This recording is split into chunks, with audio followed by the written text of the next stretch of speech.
Biggest bullshit in climbing at the moment. Shed sessions. Yeah.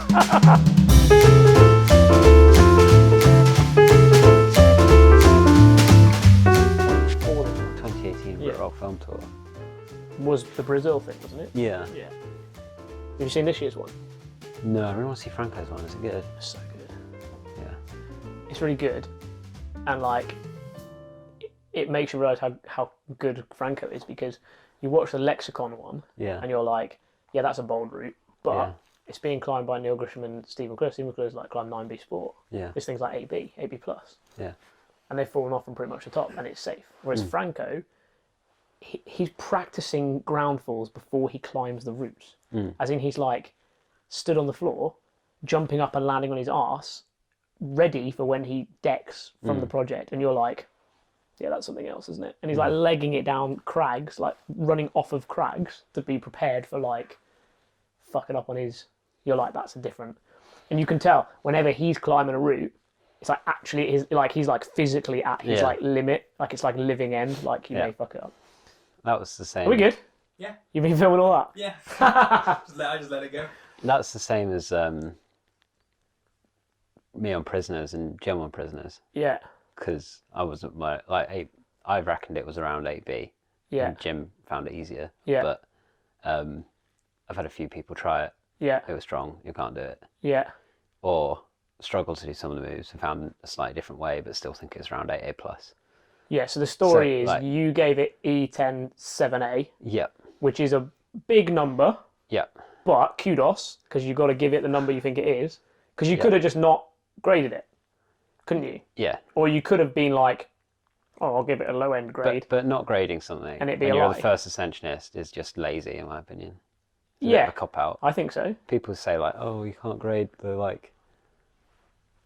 the journey I went on. How do you attach a number to that? It's really reductionist. It's like, oh no, that's how our system works. You have to. If you don't, it's just a cop out. So there's lots of pro climbers that are like, oh, I couldn't grade that. It was a feeling, and I'm like, no, I'm on your side, and I think just give it a and I grade. think If you're wrong, you're wrong. Like, it doesn't matter. That shows a lot of self-confidence. You have a lot of self-confidence though in yourself as a person and the climber, doesn't it? Because you're not going to be offended if, for example, Jim Pope comes along, does it in 45 minutes, knocks it down 2 grades. Yeah, I mean, it's like we work on a consensus system. You got to throw out a number, and then you go on consensus after that. Yeah. I threw out a number I thought was right because I've climbed some E9s, and that's way harder and Well, scarier. I think also you've climbed E9s in North Wales. Yeah. All of them in North Wales. Yeah. All of them in North Wales. You've climbed with a lot of North Walian climbers, male and female, who have climbed E9 in North Wales. Yep. You spoke to them about it. Yep. You think it's E10 7A. I think it's harder than E9 6C. Well, so if it's harder than that's why I E9 gave 6C, it it's got to be E10 7A, right? That's what I did. Yeah. And Do you think if you go and do another you've never, like, that's your first E10, right? yeah. So that's like another bold thing, which these days, see, this is the good thing about it, is because a lot of climbers now, after the whole like bloody James Pearson's debacle and all that kind of stuff in the past, won't give things the grade they think it is because they're concerned about someone coming and downgrading it. Yeah, because he got treated awfully for something that he thought to be true. Yeah. You know? Yeah. And he put his neck out and said what he thought, and he got ridiculed for it, and then had to make a movie called Redemption. It's a good film. Yeah, though. it is a good film, good but film. it's like, he had to redeem himself. I don't think it should be called Redemption. I think in it should the be eyes called, of the climbing community. I think when they should have actually called it like he should have been Balls Out celebrated. Badass James Pearson. Yeah, Because I mean, he goes for it Yeah. And Yeah. that guy tried to flash Michael Yente. And he his nearly second did. go. Yeah, it's like, with tunes on. yeah. He's not even listening. Yeah. So basically, you did the E10 7A. Jim comes along, 45 minutes, does the climb, says, "Oh, I had an E8 6C experience." Now, to be fair to Jim, I've read the interview, and he says that he's glad that you gave it a grade that you thought was true, and it's a consensus. Yeah. So he's not downgrading you. I can't speak for him. Maybe he is, but he's not downgrading to be like, "Look, I'm Jim Pope. I'm amazing." He's given his genuine opinion of it. However, Which is really, really valuable. he is bloody good and strong. Yeah. Do you think that and he was clearly on form and he had good conditions and you've already done it, so you know it's possible? Do you think maybe he just had like a really good day and therefore put it down to that, and he's almost doing a little bit of the whole downselling himself? Could be, yeah. Because he's like, doesn't want to say, oh, I've done E107A that quick. Because that in itself is bold. To have done an E107A in 45 minutes is like, it's a pretty good achievement in British climbing. Yeah. I mean, yeah, it's good. We'll have to speak to Jim. Yeah, we have to speak to Jim. Shed Sessions episode, whatever. We'll get Jim on board. I can say what my experience was, and it was a pretty full-on experience for me. You know, it took me a long time to do that route. Yeah, and what's the feel of that route? So Jim also said he thought that if he fell off, he'd stick the ledge at the bottom. Now, for anybody that hasn't seen the route, it's on Roscollon. Yeah, it's North Wales. It's overhanging. Yep. And there's like a scramble to the base. Yeah, so there's it's a 20-degree wall, pretty much all the way across. And on the left-hand side of it is this route, and the ground kind of rises in this jumble of blocks. Yeah. And then on top of that, there's like this thin sort of veneer of grass. Yeah. And you step off the grass onto prisoners, the climb, right? Yeah. And then you've got 8 meters to the first gear. And it's, I reckon, a 7C boulder problem. Jim reckons 7B plus boulder problem. And the crux of that is about 7 meters. Right. And this ledge is just a thin rocky ledge, right? Yeah. It's covered in grass. It kind of looks quite nice, but it's not. It's hard. And I reckon you would hit the ledge, but you'd hit the ledge, which is a rocky ledge 8 meters below you, and then roll that down even if another you were 8 like meters to the floor. Ninja enough to stick the ledge and not roll off, you're still dropping onto a rocky ledge from 7 meters. Yeah. That doesn't often end well. No. So, and that's before the gear. Yeah. From the gear, if you fall, are you going to deck, or is all the danger in the first 7 meters? All the danger in the first 7 meters. Right. But so you get gear at like pretty much half height. Mm-hmm. And it's good gear. You get left and right rope, four good cams, right? And then you do another hard little move. Mm-hmm. It's like, for me, it was like 7B plus, 7C to the top, like sport grade. And you do another little hard section, then you get to 2 micro cams. Mm-hmm. And I fell at those micro cams. How many times? Twice, actually. Once going up to them on the hard section afterwards, and once having placed them. Yeah. Because there's a hard move just after that, and then it is sort of, it's like E2, E3 to the top. Right. Okay. Yeah. So you're away. Less than 7A climbing to the top. Right. So you've just got this hard little section, and then it's kind of a little bit pumpy if you're pumped, but it's not too bad to the top. And if you fell off the top, you would just have these 2 small micro cams in a shallow kind of undercutty flake. Yeah. And you would deck if they fell out. Yeah. But if you get to that far, you're not going to fall off. It's one of those things, like it's just a top out. So yeah, that's kind of the breakdown of it, really. So it's all right. So we just need more people to climb it. Yeah, well, then wait, really two. So this is the thing I was going to talk to you about. Do you think British trad climbing, right, in most of its senses, is a little bit behind sport and bouldering? So because the reason I say this is that route you did getting repeated in 45 minutes. Although 45 minutes is very quick, but it's not uncommon now in the UK for some of these top-end trad climbs to be done quick by someone else. Yeah. You've had McClure doing Greatness Wall pretty quick. Lexicon's happened pretty quick. What we do in the Shadows has happened pretty quick. People are like ticking them off now. They're not waiting as many years as they were. Is this because those people that are climbing, because the sport climbing and bouldering standards are beyond what these routes require, and it's just a head game, and if these climbers are so good and they have some trad background, they can stick it out. So what I'm trying to say is there a load of scope in British trad that hasn't happened yet? Yeah. Are the Jim Popes of the world and the Will Boaches of the world need to get out and do some of these necky first ascents? Is there a gap? There's not loads of really obvious first ascents to be done. But I think in head pointing, we're way behind. At least not easily accessible ones. I mean, Beth Rodden head pointed 9A in 2003. She did Meltdown in 2003? Foreign Meltdown. In Yosemite. And Magic Lines, 8C plus. We don't have many. We have one guy, maybe one guy putting up. Yeah.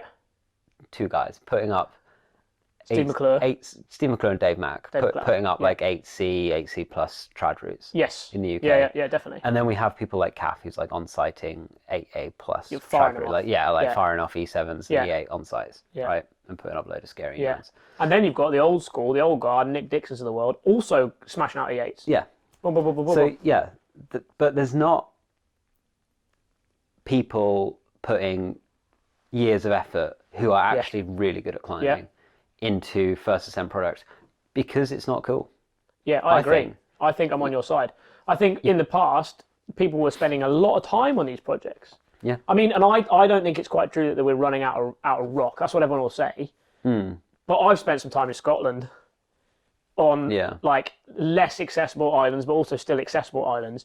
There is so much rock. There is, yes, but in places that are close to where it's easy to get good. Yeah. North Wales, Sheffield, Bristol. It's, you've got lots of walls, lots of sight, lots of people. So I'm thinking Cheddar and Avon, North Wales. Yeah. Like things like Anstey's Cove as well for the Bristol lot. Yeah. And then North Wales and then the Peak District. Yeah. There's famous last great problems, and they get done, and then there's another last great problem. But there's not loads, But then you've got people like Franco, who hopefully we'll do a session with. Franco's finding stuff, and it's although it's on like a gritstone height, there's still big numbers. But everyone would have said that the North York Moors was there's nothing there. It's just because he's dug into it. Yeah. He's dug into it and looked. But we don't have Steve McClure. No. Doing 3-year. Like, how long did it take for him to do Rain Man? 3 years? 3 years, maybe. Whatever. Like, how many other seasons? What you're saying is he hasn't done that on trad. Very few people are doing it on trad. Yeah. It's not cool. No. And I think it is. I think it is. I think there's a gap. I think, so someone of my ability putting 3 years into something, you end up with E9 or E10 or something like that. Yeah. Someone with like... we have 9B plus sport climbers in the UK. Put in 3 years into a trad route that's a first ascent, you're going to end up with something that's... too right. We've taken that 8C plus 9A climber, or even the boulderer, because a lot of these trad climbs, I foresee these trad climbs becoming like, but I don't think we've got much stuff here that's like consistently hard all the way up to get that level of difficulty. I think it's going to be like your problem. Some climbing, nails boulder, some climbing.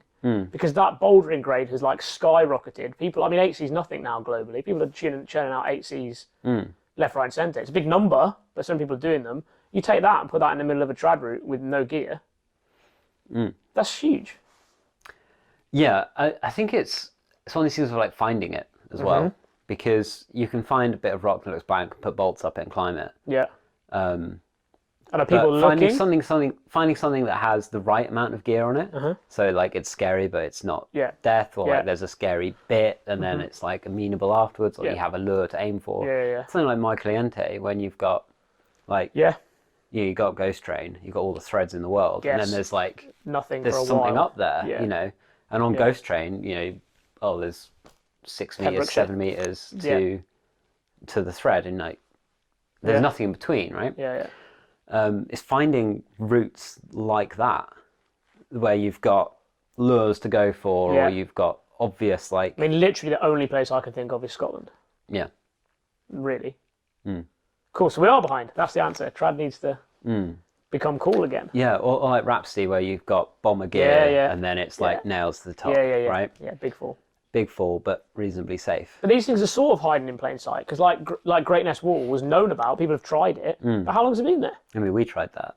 We tried that. We tried that before Kath tried it. Yeah, we did. Yeah. Steve tried it. Yeah, we tried it a long time ago. Nick we didn't try it for that long. It's really hard. But also we didn't know that it had been tried by other people. But like Nick and Adam had already been trying it, but we didn't really know.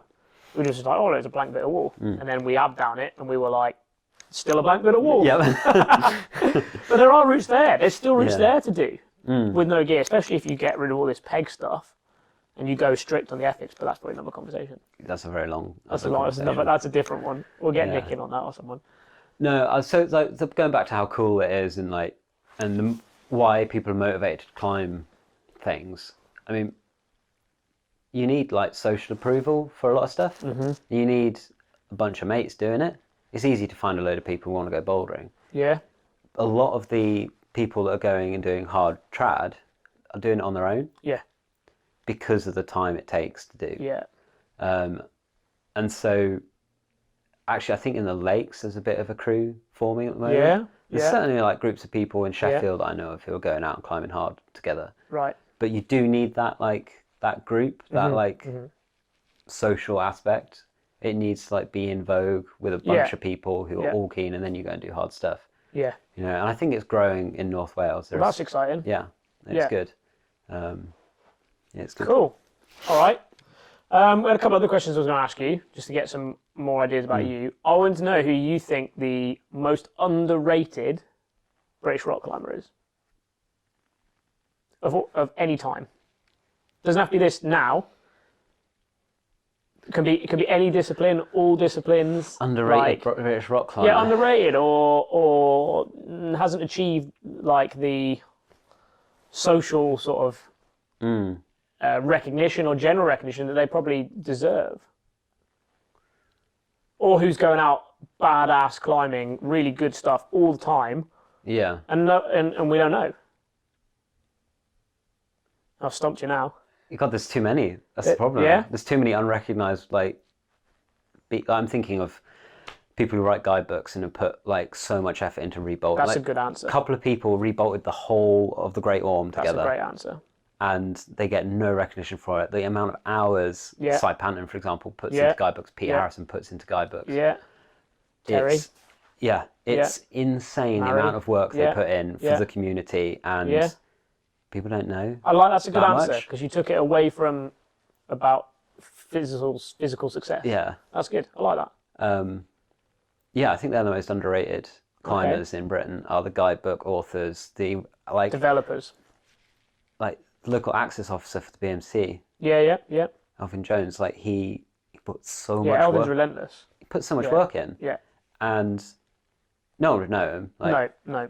A lot of people wouldn't pass him in the street, and you wouldn't think it's a good, Cool. If Alvin turned up at a London climbing wall, no one would know, right? No one would know it was him. That almost single-handedly keeps North Wales climbing together. Yeah, that's great, because that leads into my next question for you. Right. We started climbing together in a tiny little way. You started just before university. We met in university. You started in a wall in London before you came to university, but you didn't done that many years of climbing. I climbed once a week with my stepdad for about a year. Yeah, okay, so a year, once a week. Yeah. And then you came to uni, and we climbed in a converted squash court. Yeah. That was our access to indoor climbing. Yeah. We did loads outside, bouldering, travel, whatever. We've been on trips abroad, successful and semi-successful trips, Arctic Norway. But what do you think of this modern scene? So I've done a lot of work in climb walls, I've managed climb walls, I've route set in climb walls, and it feels to me like there's a vast change happened this last few years. Where a lot of them now, I feel like I could just be working in a sports centre. I don't say that, I don't think that's a bad thing, because it's getting people into climbing, but I feel like there's a certain split happening in climbing. There's the climbers, as they are known. Yeah. Get out, grimy, maybe perhaps bloody down jackets, all this sort of stuff. But they're focused on going out and doing things. And then you've got the trendy side of climbing. And of course they're in flux. People cross. Yeah. Where's climbing going? Because those people indoors are good climbers, but they're indoors, they're stuck. Are we going to see those people drifting back outside? Is it going to polarize more? Do you identify as a climber in the same way as a climber in a wall in London identifies as a climber? There is a bit of divide, isn't there? I don't know, it's a hard one to think about, really. There's... I don't know. I think it's a great activity for everyone. Yeah. And the more people doing it indoors, the better. Great. I'd like to see busy crags. I think the wider the base of the pyramid, the higher the top will be. Not that performance is we don't need a big pyramid because I want the sport to get better and but if you think of the pyramid of enjoyment, there's more people going out and engaging with nature and having fun and stuff. Yeah. And climbing is a good way of. I accessed climbing through a London wall. Yeah. And it's taken me all over the world. Yeah. And it's given me a lot. So, that pathway does exist. Yeah. And when people get connected with their bodies and they understand movement and how things work. Yeah. Then, because it's kind of alternative, it's better than going to the gym. Like, you go to the gym, pump iron, and it's just. Although, I mean, if you get the same, it's a nicer environment to engage in. Yeah, I mean, I think if you get the same enjoyment from the gym, great. But I think a lot of people go to the gym for like, I'm sweeping generalisation, but why the hell not? Because I don't care for very superficial reasons. I mean, and there's only so much joy in picking something heavy up and putting it down again. It's like without even carrying it a distance in between. But there's like, I think that superficial thing is possibly creeping into climbing. There's a lot of gyms now with like, tick your route off on your phone, upload your video instantly to this gram, that gram. Like, are people still enjoying it, or are they doing it for the enjoyment of someone knowing they're doing it? I mean, that's social media for you, isn't it? And it's the reward punishment cycle you get with, doing stuff. I mean, that's it. I mean, we're fueling that bullshit here because we're putting these videos on YouTube. It happens on every level. Yeah. And there's self-publicists who aren't very good at climbing. Mm-hmm. There are self-publicists that are very good at climbing. Actually, no, I'm going to say something different. Not aren't and are very good at climbing, but like, are beginners and are professional. I don't want to say that people aren't good at climbing, but the community of climbers. Yeah. So people do E11s in the Lake District and publish about it a lot. You know? And then other people do E10s in the Lake District and then don't tell anyone for 6-8 months. Yeah. Right. Yeah. And that there's like it's happening at the top. Some people are making a living off of it, and other people aren't. Yeah. And how you choose to make your living and influence the world around you is totally your choice. Yeah, of course. Yeah. But then to like put that exact same and like you can accept both of those people and what they did. Yeah. And then to put that spotlight on beginner climbers. Yeah. And say, oh, you're doing it for Instagram and influence, and because you want to look trendy in front of other people. I think it's it's different when someone's professional and stuff like this, but yeah, of course. I mean, if you want to put something online, put it online. Yeah. Yeah. I mean, we're putting this online. Yeah. I don't even know why. Well, I do know why. I do know why, because we just fancy doing it. Yeah. Before we have a go, Yeah, cool. All right. We'll give you one final question. Okay. Sport climbing, bouldering, trad climbing, adventure climbing, put big walls in that, indoor, right? You got the opportunity to do these 5 things. Yeah. Right? What order are you picking them in? What's your prime? If you've got a day where like everything's perfect, you've got enough energy to do all these in a day. Yep. What order are you doing them in? What's your favourite, basically? Like, what's your choice? What order am I doing? I was like, oh well, you should probably do the go indoors first and warm up, and then do the big walk up. That's a whole other question. No, okay, go adventure climbing. Adventure climbing, bang. Okay, cool. I haven't done much. I've done a bit of adventure climbing. Yeah. I went with you. Yeah. I was pretty shit at it.